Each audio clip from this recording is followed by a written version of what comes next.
Hello everyone, welcome to the Shunali Rathore classes. I hope you all are good. So basically, as we know and as you know, like in our previous video, we will discuss our chapter number 2 of political science book, class 12th, दो ध्रुव विश्व का अंत. So आज हम उस chapter के एक topic को क्लियर करेंगे. That was very important topic. This is very important topic. रूस में आघात चिकित्सा, shock therapy basically.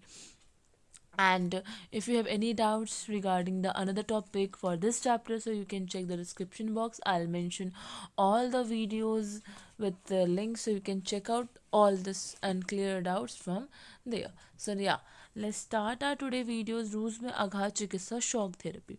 Shock therapy का बेसिकली अर्थ क्या है? तो शॉक थेरेपी का अर्थ है आघात या सदमा पहुंचाकर रोगी का इलाज करना. बेसिकली अगर मैं इनवर्ड बोलूँ, लाइक शॉक थेरेपी का क्या मतलब क्या होता है कि किसी को चोट पहुंचाना एंड देन उसका ट्रीटमेंट करना.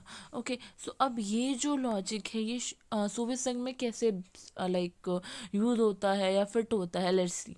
कम्युनिस्ट शासन के ख़त्म होने के बाद रूस में कुछ ऐसा ही हुआ था. जब कम्युनिस्ट शासन ख़त्म हुआ तो चीज़ें अस्त व्यस्त हो गई एज यूजुअली. जिस तरह की आर्थिक और राजनीतिक व्यवस्था वहाँ मौजूद थी, उसके स्थान पर एक नई तरह की व्यवस्था कायम करने की कोशिश की गई.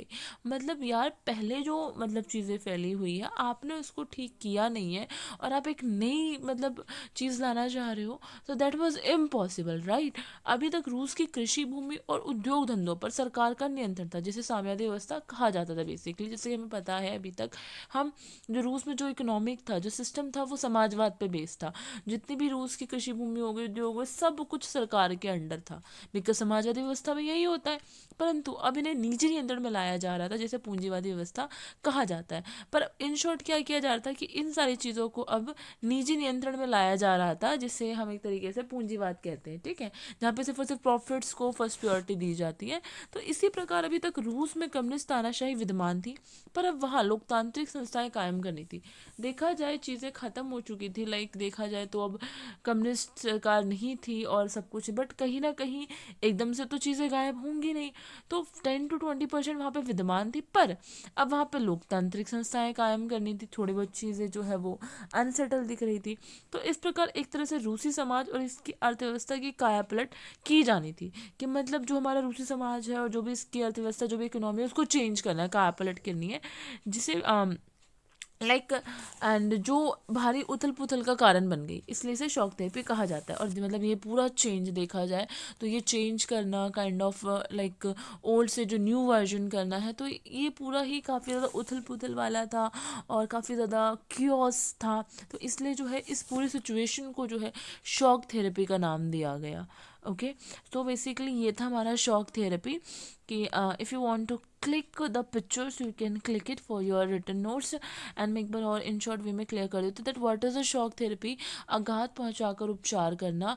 आघात इसको हम सोवियत संघ से इस प्रकार जोड़ सकते हैं कि जिस तरीके से समाजवादी व्यवस्था सोवियत संघ में जारी की गई थी, परंतु कुछ उतार चढ़ाव और लाइक सोवियत संघ के विघटन के पश्चात और सोवियत संघ के विघटन के दौरान बहुत सारी चीज़ें जो है वो चेंज हुई.